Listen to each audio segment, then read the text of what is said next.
Hello, what's up YouTube? Assalamualaikum and welcome back to my channel. Yang belum subscribe lagi tu, jangan lupa untuk subscribe. Jom kita layan video kali ni. Aiman kisah. Korang yang belum subscribe tu, tengok bawah tu ada tombol subscribe kan? Tekan sekarang, subscribe sekarang guys. Sebab subscribe tu gratis. Jadi selamat menonton. Okey, jadi untuk video kali ni, korang dah nampak dah belakang ni. Saya nak review satu lagi unit kereta daripada Toyota, iaitu Toyota Corolla Cross Hybrid. Okey, baik, ini dia Toyota Corolla Cross 1.8 Hybrid. Okey, kereta ni nama pun hybrid, dia combination dua jenis enjin. Yang pertama dia pakai combustion petrol biasa, yang kedua dia pakai enjin elektrik yang dijalankan oleh bateri lah. Okey, jadi kereta ni kalau korang tengok dia baru lagi dekat pasaran, lebih kurang baru setahun lah. Dia baru lagi lah compare to sebelum ni. Saya ada review satu lagi Corolla Cross 1.8V dan G, iaitu spek 2020 dan 2021. Yang ini the new version 2022 with hybrid engine lah. Okey, kalau kita tengok daripada luaran, memang sangat cantik. Jadi hari ni kita akan cerita kereta ni dari segi sudut semualah overall, daripada design exterior, interior dan juga spek kereta ni. Okey, sebelum tu saya kena terang dulu pasal enjin kereta ni. Okey, kereta ni enjin dia dapat bekalkan lebih kurang dalam 98 horsepower pada 5200 RPM, lebih kurang dalam 142 Nm of torque. Dan kereta ni kalau korang tengok berbanding dengan Cross V, dia rendah sikit dia punya horsepower, tapi dia punya pecutan awal itu sebenarnya lagi shock. Sebab apa? Dia pakai bateri. Macam korang pakai kereta kontrol, main kereta kontrol tu, tekan je dia terus zoom pergi. Macam tu lah kereta hybrid actually. Okey, jom kita tengok dari segi design luar. Okey, untuk design luar, pertama sekali kalau korang nak indikator kereta ni hybrid atau tak, korang mesti tengok logo dia. Kalau Toyota, dia ada logo macam ada indikator warna biru dekat logo dia, menunjukkan kereta ni adalah hybrid version. Okey, kemudian lampu pun korang boleh tengok ada line warna biru. Okey, untuk lampu dia dibekalkan dengan kita panggil dual LED lah. Sebab apa? Yang ini dia pakai projector LED. Nampak tu, ada macam mentor sikit tu. Kemudian atas ni DRL, ini fully LED. Waktu siang dia akan menyala DRL, and then malam automatic dia akan menyalakan lampu headlamp. Jadi kereta ni pun dah boleh kata kereta kategori canggih lah, automatic. Kemudian macam saya cakap tadi, logo pun actually dalam ni dia ada sensor radar cruise control, and then dia boleh detect kereta depan. Kalau brake emergency, dia akan onkan fungsi pre-collision, lane departure alert, lane departure assist. Jadi banyaklah sensor dekat dalam logo ni. Sebab tu design dia macam kaca macam ni. Kemudian dia ada support juga kat atas ni, ada kamera, nampak? Itu yang akan support dia punya sensor pre-collision apa semua. Jadi dari segi design, grill depan korang boleh tengok dia ala-ala honeycomb. Nak kata honeycomb tak juga. Ini identiti barulah Toyota dengan design yang macam ni. Tak tahulah apa nama design dia, tapi sangat tampak sporty dan canggih lah, nampak? Kereta ni premium. Okey, untuk design crossover macam biasa, bawah tu memang dia akan letak lah color matte black macam tu. Kemudian ada fender sikit nak menunjukkan identiti crossover. Okey, dari sudut tepi pula kita boleh tengok kereta ni actually macam saya cakap sebelum ni, dia tak terlalu aerodynamic, tapi design dia memang nampak ganas dan kenalah dengan identiti crossover tu. Dengan design baru, kita panggil chassis TNGA. Banyak fungsi yang ada dekat TNGA sebenarnya. Kalau saya nak explain panjang, tapi korang boleh search sendiri apa itu kelebihan TNGA chassis berbanding chassis biasa. Okey, kita pergi kepada dia punya size tayar. Okey, untuk sport rim dibekalkan dengan sport rim size 18 inci. Tayar dia pakai Toyo tayar lah. Macam saya cakap sebelum-sebelum ni, Toyota dia dah provide Toyo tayar ni sebab dia lebih satu, jimat. Yang kedua, performance dia lebih kurang pesaing-pesaing dia lain, iaitu Continental, Michelin. Jadi tayar yang dia bagi 225/50 rim 18 dengan 2 tone design rim lah. Belakang pun dipakai saiz yang sama. Ada certain kereta dia pakai berbeza kan. Okey, untuk Corolla Cross senang, sebab korang nak cross tayar senang lepas ni kalau lepas servis. Okey, untuk sistem braking kereta ni dibekalkan dengan brake disc depan dan juga belakang. Jadi sesuai lah untuk kereta high performance dan harga 100,000 ke atas ni. Okey, untuk sistem absorber dan suspension pula, depan dia pakai McPherson with stabilizer, belakang dia pakai torsion beam with stabilizer. Jadi okey lah, not bad lah suspension ni, sebab dia memang comfort lah. Cuma kalau next time Toyota nak upgrade sikit, boleh pakai multi-link kat belakang. Jadi much better lah dari segi dia punya comfort dia tu. Tapi harga dia mungkin naik sikit lah. Okey, Untuk design belakang kita pergi sikit-sikit lah. Lampu belakang dia bekalkan dengan dual LED juga. Atas ni line lampu LED macam biasa. Bawah ni ini kita panggil fog lamp. Yang ini ada reverse lamp. Okey, signal kat sini. Kat sini ada nampak ada logo tulisan Corolla Cross. Okey, belakang memang dia tulis hybrid lah, membezakan dia dengan 1.8V biasa. Belakang memang nampak dia punya bumper belakang tu SUV crossover, nampak kita kata sporty lah. Untuk bawa off-road pun nampak kereta ni gagah. Okey, untuk di bahagian atas dia ada sediakan rail roof ni untuk letak carry ke kalau kau nak tambah. Ini actually carry yang boleh support lebih kurang dalam 80 kilo punya berat lah. Ada certain kereta dia pakai yang fake je, yang Toyota insyaAllah dia pakai yang original yang kukuh untuk support barang-barang. Kemudian dia ada antena shark fin sikit. Okey, rasanya itu sahaja untuk di bahagian luaran. Kalau apa-apa tak faham, korang boleh tanya. Okey, jom kita masuk ke bahagian dalam kereta. Kita tengok interior dia. Okey, untuk kereta ni macam biasa dia pakai keyless entry. Just simpan je kunci ni dalam poket atau berdekatan dengan korang. Seluk saja tangan di bahagian door panel ni dan dia akan automatic unlock kereta. Ni indikator dia, side mirror dia. Kalau terbuka, that's mean kereta ni unlock. Kalau nak tutup, just tekan je kat sini, automatic dia akan lock balik lah. Jadi jom kita tengok di bahagian dalam. Alright, untuk di bahagian dalam dia korang boleh tengok macam sebelum ni yang saya tunjuk dekat 1.8V. Actually dia punya interior design dia memang almost sama, tak ada beza sangat actually. Yang membezakan hanyalah dia punya meter display sahaja. Yang ni dia pakai digital yang lebih besar compare to 1.8V dan 1.8G. Dan panel tengah pun actually lebih kurang sama sahaja. Dibuatkan dengan soft touch. Kemudian door trim dia pun dia pakai soft touch punya material. Jadi memang syok lah. Okey, jom kita start enjin kereta dahulu. Okey, macam biasa, just push the button and then dia akan buka intro. Dia nampak cantik kan? Dia tulis Corolla Cross. Dia nampak digital lah. Alright, enjin memang takkan dengar. Kalau untuk hybrid ni dia senyap sahaja, macam kita start kereta kontrol. Mana ada bunyi kan? Macam tu lah untuk hybrid. Jadi jangan terkejut lah. Aircon kita boleh buka. Enjin dia sebenarnya dah menyala, cuma dia tak dengar bunyi enjin combustion kat depan. Okey, indikator kereta ni nanti saya terang bila kita bergerak sikit. Alright, kita tengok di bahagian interior dulu. Macam biasa kereta ni dibekalkan dengan 360 kamera. Cara nak buka, saya just tekan apps and then PPM, dia akan buka 360 kamera lah. Nampak daripada luar, depan, kiri, kanan dengan 3D punya design. Yang ni kita panggil bird eye view. Nampak angle daripada atas. Okey, kita boleh tukar kat sini. Alright, memang best gila fungsi ni. Lagi-lagi kalau kita nak keluar parking kan, kita tengok dulu ada haiwan ke keliling kita. Nampak macam anjing ada melintas, ada kucing ke berdekatan kita. At least kita lebih alert lah. Okey, untuk bahagian dalam lagi yang lain, saya terang sikit di bahagian steering lah. Steering ini untuk di belah kiri ni adalah untuk kita kontrol semua informasi yang berada dekat MID ni. Kita panggil multi info display lah depan ni. Okey, kita gerakkan. Nampak? Macam-macam informasi diberi. Nak setting ke apa semua boleh melalui steering ni sahaja. Ini untuk angkat call dan juga letak call. Nampak belah kanan ni pula untuk kegunaan radar cruise control. Beza dia dengan cruise control biasa, kalau certain kereta kan dia ada cruise control biasa. Bila kita set je 100 km/h, dia akan maintain that speed 100 km/h. Tapi ini untuk adaptive cruise control, dia lebih canggih sikit, dia lebih bijak sikit lah. Yang mana kita boleh set contoh 140 km/h, and then tiba-tiba ada kereta depan kita, dia bawa 100 sahaja. Jadi kereta ni akan follow the speed kereta depan lah. Daripada 140 dia akan drop jadi 100. Dia akan follow sahaja sampailah kereta tu mengelak ke tepi ataupun dia keluar daripada lane. Kemudian kereta ni akan pergi 140 kembali. Jadi dia lebih bijak. Sebab apa? Dia ada detect, macam saya tunjuk tadi, ada logo depan tadi kan, dia ada sensor kat dalam, ada radar. Okey, yang ini pula untuk lane departure assist, yang mana kalau kita terkeluar pada lane, dia akan tarik steering kita balik masuk ke dalam lane, supaya tak terbabas lah. Selalunya kalau kita drive jarak jauh, kita akan penat lah kadang-kadang kan. Jadi ini banyak membantulah dari segi sistem safety kereta ni. Kemudian dia ada juga pre-collision. Macam saya cakap juga tadi, bila kereta depan brake emergency, kadang kita tak perasan, kereta ni akan bagi warning, and then kalau kita tak tekan brake juga, dia automatic akan brake kan kereta ni.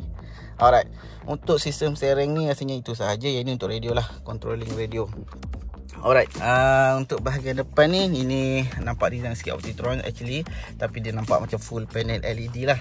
Okay, untuk kanan ni tak ada apa sangat lah. Tombol ini untuk auto headlamp lah. Ni auto high beam. Kalau seandainya waktu gelap, kereta depan ada bertentangan dengan kita, dia akan automatic downkan lampu high beam tu lah, supaya kereta depan tak berapa silau. Jadi kita tak perlulah asyik nak main panel ni kan, nak main pedal ni. Okey, seterusnya di bahagian kanan ni kita boleh set auto untuk lampu headlamp dengan DRL dia, ataupun kita boleh adjust lah secara manual. Untuk signal di belah kanan, kalau kita bagi signal belah kanan, dia akan buka blind spot assist dia, nampak? Blind spot assist dia. Dia akan tunjuk kat kamera sini apa yang ada belah kanan kita. Sebelum keluar sempang kita kena check lah, sebab takut kadang ada motor ke basikal berdekatan kita, kadang kita tak perasan. Bagi signal kiri pun sama, dia akan buka kamera ni berserta dengan 360 kamera lah. Ini memang wajib lah supaya kita lebih alert keliling. Okey, selain pada tu dia ada juga fungsi blind spot monitor. Kalau korang perasan dekat sini, dia ada logo macam kereta nak memotong. Dia akan blinking kalau seandainya ada kereta duduk dekat kawasan blind spot kita, kanan dan juga kiri. Jadi kereta ni dari segi safety memang shock, dengan 7 airbag pula tu dalam kereta ni. Memang rasa selamat, insyaAllah. Tak ada apa yang merisaukan. Kalau seandainya berlaku apa-apa, insyaAllah kurang risiko kecederaan tu. Alright, kemudian kereta ni pun dah dibekalkan dengan dashcam. Ini pasang pun lebih kurang 500 actually. Kemudian dia punya rear mirror ni pun dia ada auto dimming. Kalau seandainya kereta belakang macam highlight ke lampu LED tinggi tu kan, kadang kita silau waktu malam, jadi dia akan dimkan lampu belakang. Jadi kita tak silau lah drive waktu malam. Dalam interior dia, roof dia pakai warna hitam, black. Untuk 1.8 hybrid ni. Okey, dari segi panel tengah, kita tengok sikit aircon dia sama je macam 1.8 yang sebelum ni. Dia pakai yang elektronik actually, bukan elektronik, digital. Hanya tekan button saja untuk naikkan blower. Yang ini untuk temperature. Ini kereta dibekalkan dengan dual zone. Yang belah kiri temperature lain, belah sana kesejukan dia lain. Yang belah sini kesejukan dia pun lain. Jadi kita boleh control kita punya personal temperature. Okey, sistem aircon saya tak nak terang panjang lah. Okey, untuk di bahagian tengah ni, kereta ni dia ada 4 drive mode actually. Okey, korang dengar, enjin dia dah start. Kalau korang dengar lah, enjin dia dah start actually. Dia dah dengar bunyi enjin combustion dia. Kalau tidak, kita hanya pakai bateri sahaja. Okey, macam saya cakap, dia ada 4 drive mode. Okey, kalau kita tekan button ni, dia akan tukar mode yang pertama, iaitu sport mode. Okey, bila tekan sekali lagi, dia akan tukar kepada eco mode. Nampak indikator situ. Indikator eco mode. Ni penjimatan kalau eco mode ni boleh mencecah lebih kurang 16 km per liter. Jadi sangat jimat lah. Kalau untuk penggunaan daily, memang kita kata kereta ni sangat jimat, 16 ke 18 km per liter. Kalau kita pakai sport mode pun lebih kurang 14 km per liter. Jadi memang sangat jimat kereta ni untuk enjin 1.8 dicampur pula dengan hybrid. Jadi memang sangat jimat. Kalau korang rasa nak jimat lagi, just tekan je normal, automatic dia akan ikut korang punya cara driving, and then dia akan consume, kita boleh kata 50 ataupun 60-40 lah untuk enjin petrol dan enjin elektrik. Jadi penjimatan dia tu boleh kata sangat-sangat jimat. Kalau kereta lain boleh pergi 16 km per liter, dia boleh pergi sampai 20 km per liter. Kalau kita bagi dia adjust sendiri dia punya sistem fuel consumption dia. Kemudian kalau nak jimat lagi, kita ada lagi satu fungsi, iaitu EV mode. Ini mode yang keempat. Bila kita tekan je EV mode, dia akan bagi kereta ni bergerak dalam mode elektrik sahaja, iaitu hybrid elektrik sahaja. Dia tak pakai engine combustion. Jadi lagilah jimat. Cuma fungsi ni nak pakai dia tak sepanjang masa boleh, dan tak sepanjang speed tu kita boleh pakai. Speed dia boleh 100 km ke bawah sahaja. Kemudian dia punya nak guna ni pun kena bateri tu full lah. Tak boleh lah bateri tu tinggal half lah. Dia memang tak boleh support lah untuk perjalanan kereta ni. Okey, indikator depan ni kalau korang perasan, actually dia ada berbeza-beza warna. Kalau macam warna merah ni, dia menunjukkan engine combustion sekarang ni tengah recharge bateri hybrid kita kat belakang. Okey, kalau contohlah, kalau nanti kejap lagi saya bergerak, dia akan bertukar-tukar lah warna dia. Okey, jom kita try kereta ni. Kita tengok apa indikator yang ada lagi dekat kereta ni. Sekejap ya, saya kena pakai seatbelt dulu, kalau tidak dia bising. Alright, jom kita drive sedikit sahaja. Okey, kereta ni actually dia pakai handbrake tak ada, dia pakai handbrake kaki. Nampak ni, just push untuk brake, dan kalau tekan sekali lagi untuk release brake. Okey, jom kita jalan. Okey, untuk perjalanan permulaan ni kalau korang perasan dia ada lampu warna kuning. Okey, ini arrow warna kuning ni menunjukkan perjalanan kita hanya menggunakan enjin elektrik. Kalau kita tekan lebih lagi dalam lama sikit, nampak warna merah. Dia akan menunjukkan sekarang perjalanan kita menggunakan enjin petrol. Enjin petrol sambil itu dia akan charge bateri hybrid juga. Okey, kita tengok lagi. Okey, warna hijau. Okey, that mean kalau warna hijau ni adalah rechargeable daripada kinetic tire. Kalau tayar ni berpusing, dia akan charge bateri belakang juga. Jadi kita boleh kata penjimatan kereta hybrid ni sangat-sangat ketara berbanding kereta petrol biasa. Okey, kalau korang drive kereta ni memang bagi saya sangat-sangat comfort. Minta maaf kalau saya macam drive sebelah tangan saja sebab sebelah lagi saya terpaksa pegang kamera, tak ada mount. Tapi saya bawa dekat kawasan yang selamat sajalah. Alright, untuk rasa feel comfort dia tu memang sangat best. Untuk driving pun rasa steering dia sangat lembut, sangat firm. Sekejap saya tunjuk. Sangat firm, sangat lembut, mudah untuk handling dia. Kita boleh kata sharp lah. Setiap kali kalau kita minta tu kanan, dia terus memberi. Nampak? Memang sangat sedap kereta ni. Untuk di bahagian passenger belakang pun sangat comfort. Sebab macam saya cakap lah, dia pakai matte passion dan torsion beam. Untuk kereta yang atas 1000 ni memang okey lah, ngam. Untuk family car memang sesuai sangat. Alright, jadi saya rasa semua saya dah explain dekat bahagian sini. Apa lagi yang kita perlu belik dekat bahagian dalam lagi. Alright, untuk sistem gear dia pakai eCVT. Dia tak pakai CVT biasalah. Sebab apa? Dia pakai elektrik. Dia ada, nampak kat sini, parking, reverse, dia ada neutral. B ni kalau tak silap saya bateri dia punya fungsi. Alright, jadi kereta ni dibekalkan dengan fully leather. Leather seat dia premium. Dia ada ruang lubang-lubang kat tengah ni. Kita panggil apa breathing function. Okey, untuk bahagian belakang pun tak terlalu sempit. Sekejap lagi kita tengok dia bahagian belakang. Okey, kereta ni dibekalkan dengan 6 speaker, termasuk 2 tweeter kat depan ni lah. Okey, jom kita tengok di bahagian belakang pula. Okey, untuk di bahagian belakang boleh kata kereta ni agak luas juga. Kalau saya duduk pun dia masih lagi ada legroom yang sangat luas. Untuk ketinggian 180, 190 pun masih selesa untuk kereta ni. Macam saya ketinggian lebih kurang 160 yang katik ni pun rasa ya Allah memang best gila. Boleh silang kaki lagi kat belakang ni.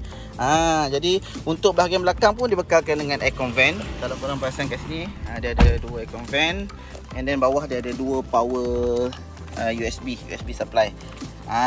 Satu untuk tarik ke hadapan, satu lagi untuk kegunaan orang belakang lah. Sebab apa, depan dia tak sediakan dengan apa-apa USB port lah. Okey, untuk bahagian belakang dia boleh adjust 2 position. Yang pertama position tegak sikit, yang kedua dia boleh baringkan sikit. Jadi lebih selesa lah untuk perjalanan jarak jauh orang belakang. Tengah pun dia ada sediakan dengan kita panggil ni armrest dengan 2 cup holder. Kalau orang duduk tengah pun actually dia tak adalah terlalu tinggi, memang selesa. Tak adalah terlalu mengangkang. Dia boleh lagi pijak di bahagian tengah ni. Ada sistem kereta kan dia tinggi bonggol tengah. Okey, belakang pun dia pakai soft touch. Memang rasa premium kereta ni. Jadi itu sahaja saya rasa untuk di bahagian belakang. Tak ada apa yang membezakan dengan Corolla Cross 1.8V. Okey, jom kita pergi di bahagian boot, sizing boot dia. Untuk cara buka tailgate ataupun boot dia sama je macam 1.8V ataupun 1.8G. Dia ada 4 cara. Yang pertama ada button kat bawah ni, nampak ni. Dia ada button, tekan saja dia akan buka auto tailgate dia. Kemudian dia ada fungsi button dekat driver side, and then dekat kunci pun dia ada fungsi untuk buka, just hold saja button ni. Dan yang keempat, kita hanya boleh pakai kick function. Bila kita kick tu automatic dia akan buka auto tailgate dia. Okey, jom kita tengok bahagian dalam. Wah, boleh kata luas. Maaf saya pas sikit sebab apa, kereta ni kereta test drive. Okey, di bahagian dalam dia memang sangat luas. Saya boleh kata lebih kurang 500 liter dia punya keluasan boot dia. Kemudian dia ada divider, boleh tutup lah. Kalau andainya ada barang berharga kan, kita kena simpan lah supaya orang tak nampak. Kemudian di bawah ni dia ada slot untuk spare tire. dan isi apa-apa tools lah untuk buka tayar ke emergency. Belah kanan dia ada macam poket sikit lah kalau macam korang nak letak barang-barang kecil ke apa kan. Jadi memang sangat-sangat luas lah. Kemudian kereta ni pun macam saya cakap, dia boleh split 60-40, boleh turunkan. Just tarik je sini, automatic dia boleh baringkan. Jadi kereta ni boleh bawa barang panjang juga dan barang tinggi. Lagi bagus berbanding kalau kereta sedan biasa kan dia just panjang saja, ini panjang dan tinggi. Itulah kegunaan crossover actually. Dia banyak juga fungsi. Dia macam MPV tapi dia kecil sikit pada MPV. Okay, jadi kalau nak tutup tekan sahaja button. Jadi kita dah selesai godek-godek kereta ni. Kita dah tengok dia punya exterior, interior, and then dia punya spek kereta. Last kita kena bagi tahu berapa harga market kereta Corolla Cross Hybrid ni. Okey, harga body dia bermula dengan 139,000 tambah tolak. Belum campur dengan insurans lagi. Jadi kalau kita kira on the road dia lebih kurang 143,000 ataupun 140,000 on the road. Jadi sangat berbaloi untuk kereta yang mewah, canggih, premium dan jimat mijak macam ni. Memang kereta ni antara kereta yang paling comfort. So far 2021, customer yang dah beli dengan saya kereta ni, ramai yang puji, cakap kereta ni sangat syok. Orang tua bawa pun ataupun passenger belakang, kalau mak ayah ke duduk, memang dia orang puji sangat. Kereta ni sangat-sangat lembut, sangat-sangat comfort dan selesa. Jadi kalau korang berminat boleh PM saya ataupun boleh komen dekat bawah kalau nak tahu lebih lanjut pasal kereta Corolla Cross Hybrid ni. Nombor telefon saya 0116455555 64. Kalau korang nak booking cepat-cepat, sebab apa? Sekarang waiting sangat panjang. Satu Malaysia lebih kurang 5 ke 6 bulan juga. Tapi kalau booking dengan saya, insyaAllah kita boleh skip that queue. Kita boleh dapat stok lebih awal. Jadi kalau korang berminat dengan video ni, korang tekan like kat bawah. Jangan lupa untuk komen. And yang paling penting, jangan lupa untuk subscribe video saya. InsyaAllah saya akan review lebih banyak kereta lepas ni. Tak kisahlah apa jenis model pun, korang boleh komen dekat bawah. Kalau korang rasa video ni bermanfaat, jangan lupa untuk share. Mana tahu ada saudara mara korang tengah cari SUV ataupun kereta family yang comfort dan selesa untuk jalan jauh. Inilah keretanya. Jadi itu saja daripada saya, Aiman. Kita jumpa lagi di next video. Check it out. Assalamualaikum warahmatullahi wabarakatuh.